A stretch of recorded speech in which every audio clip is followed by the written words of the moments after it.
Is the optical path length. ये बहुत ही अच्छा क्वेश्चन है और इसी के साथ हम जोड़ेंगे वेरिएबल रिफ्रैक्टिव इंडेक्स जो कि डिस्टेंस पे डिपेंड कर रहा है। इसके साथ हमें ऑप्टिकल पाथ लेंथ कैसे फाइंड करनी है देखते हैं कि अगर ये एक स्लैब दे रखी है और स्लैब का रिफ्रैक्टिव इंडेक्स लेट से आप मैंने मान लिया म्यू, तो जब यहाँ से कोई लाइट रे जाती है तो जब वो इस स्लैब से होकर गुजरेगी, तो मान लो कि वो यहाँ से गुजरी, उसके बाद फिर वो क्या हो जाएगी, अगेन आउट हो जाएगी, एग्जिट हो जाएगी। तो ये वाली जो लेंथ आई ना आपके पास, ये वाली लेंथ, अगर ये स्लैब नहीं होती तब तो ये एल ही होती, लेकिन स्लैब आ गई है तो ऑप्टिकल पाथ लेंथ की अगर मैं बात करूं तो एल ऑप्टिकल हो जाएगा mu times of total length.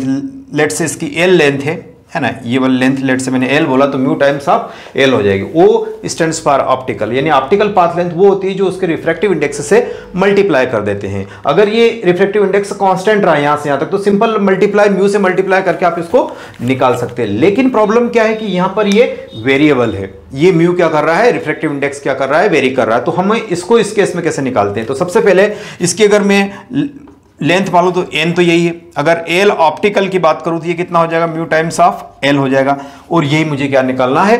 तो देखिए सबसे पहले क्या करते हैं, तो अगर एल ऑप्टिकल की मैं बात करूं तो इसको मान लो कि डी है तो इंटीग्रेशन करना पड़ेगा कितना, म्यू टाइम्स।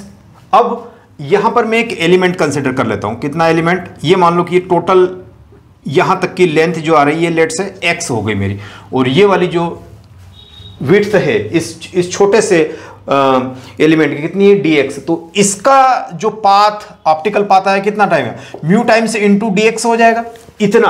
अब mu times into dx, mu times into dx ऐसे करते करते बहुत सारा रखना पड़ेगा, और इसको आप क्या कर देंगे, x इक्वल टू 0 से x इक्वल टू 1 तक जिसे क्वेश्चन में दे रखा है वहां तक इसको इंटीग्रेट कर देंगे तो हमें क्या मिल जाएगा, फाइनल रिजल्ट मिल जाएगा। देखिएगा तो म्यू टाइम्स इंटू dx लिखूंगा। अब ये वाली कहानी यहाँ पे प्लग इन कर दीजिए और इसको इंटीग्रेट मार दी, तो एल ऑप्टिकल अगर आएगा मेरे पास तो म्यू आ गया 2 minus x square by 3 into D x, और आप लिमिट लगा दीजिए कहाँ से, ये वाली लिमिट 0 है और फाइनल लिमिट कहाँ तक गई है, 1 तक गई है। बस इसी को हमें क्या करना है, इंटीग्रेट करना है, और बहुत आसानी से कर सकते हैं। इसका ब्रैकेट ओपन कर लीजिए, कितना आ जाएगा, ब्रैकेट ओपन करूंगा तो ये 2 into D x minus x square by 3 into D x, limit 0 से 1, ये हम जानते ही है। अब इसको आप प्रोसीड करेंगे तो ये कितना आ जाएगा, ये तो आ जाएगा 2x माइनस, अब एक्स स्क्वायर है तो ये आ जाएगा इंटीग्रेशन में एक्स क्यूब बाय 3 पहले से मौजूद है और एक इंटीग्रेशन वाला 3 आएगा, ये होगा 9।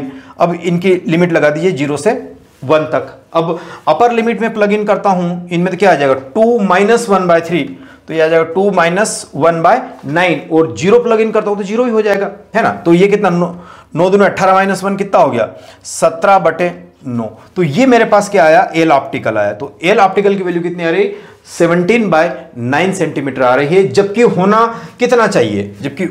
कितना चाहिए, जो इसकी फिजिकल लेंथ होगी उससे मल्टीप्लाई करके आया है। लेकिन वो कब करना है, जब ये म्यू कांस्टेंट हो। म्यू यहां पे क्या कर रहा है, वेरी कर रहा है, तो आपको उसको इंटीग्रेट करके करना पड़ेगा। ऑप्टिकल लेंथ या ऑप्टिकल पाथ वो पाथ होता है जो वेव के द्वारा या लाइट के द्वारा उस मीडियम में ट्रेवल किया जाता है, उस मीडियम में जो वो कितना पाथ, उसका इक्विवेलेंट हमको देखना होता है।